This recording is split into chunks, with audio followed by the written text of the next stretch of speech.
ఇప్పుడంతా pan India మయం నడుస్తోంది. ఏ ఇండస్ట్రీలో అయినా సరే, ఇన్ఫాక్ట్ ఏ స్టార్ అయినా సరే పాన్ ఇండియా మూవీస్ చేయడానికి ఎక్కువ ఇంట్రెస్ట్ చూపిస్తున్నారు. ఇన్ఫాక్ట్ టాలీవుడ్ తర్వాత అత్యధికంగా పాన్ ఇండియా మూవీస్ చేసేది కాలీవుడ్ అన్నట్టు ఇప్పుడు ప్రస్తుతం నడుస్తున్న పరిస్థితి.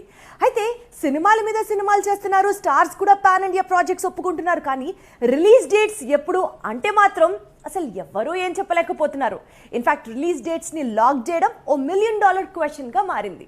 పాన్ ఇండియా మార్కెట్ పై గ్రిప్ సాధించేందుకు కోలీవుడ్ హీరోలు సీరియస్ గా ట్రై చేస్తున్నారు. కానీ సౌత్ కు మాత్రమే వారి మార్కెట్ లిమిట్ అవుతోంది. ఇలా అయితే లాభం లేదని next level pan India projects చేయడం ప్రారంభించారు తమిళ స్టార్స్. సూర్య నటిస్తున్న కంగువ బడ్జెట్ దాదాపు 350 కోట్లు. దాదాపు 10 భాషల్లో ఈ చిత్రాన్ని విడుదల చేసేందుకు ప్రయత్నాలు జరుగుతున్నాయి. ఈ వేసవిలోనే ఈ సినిమాను రిలీజ్ చేయాలనుకున్నారు. కానీ ఇప్పుడు రిలీజ్ ఎప్పుడంటే సైలెన్స్ మాత్రమే రిప్లైగా వస్తోంది. రీసెంట్ గానే ఈ సినిమా డబ్బింగ్ వర్క్ స్టార్ట్ చేశాడు సూర్య. ఇక విక్రమ్ నటిస్తున్న మరో పాన్ ఇండియా ప్రాజెక్ట్ తంగలాన్ కూడా షూటింగ్ పూర్తయింది. సంక్రాంతికి రిలీజ్ చేస్తాను అన్నాడు చియాన్. ఆ తరువాత సమ్మర్ సీజన్ కు రిలీజ్ డేట్ మారింది. ఇప్పుడు అసలు హడావుడే లేదు. శంకర్ దర్శకత్వంలో కమల్ హాసన్ హీరోగా నటిస్తున్న భారతీయుడు 2 సిట్యుయేషన్ కూడా సేమ్. ఎప్పుడో రిలీజ్ కావలసిన సినిమా ఇది.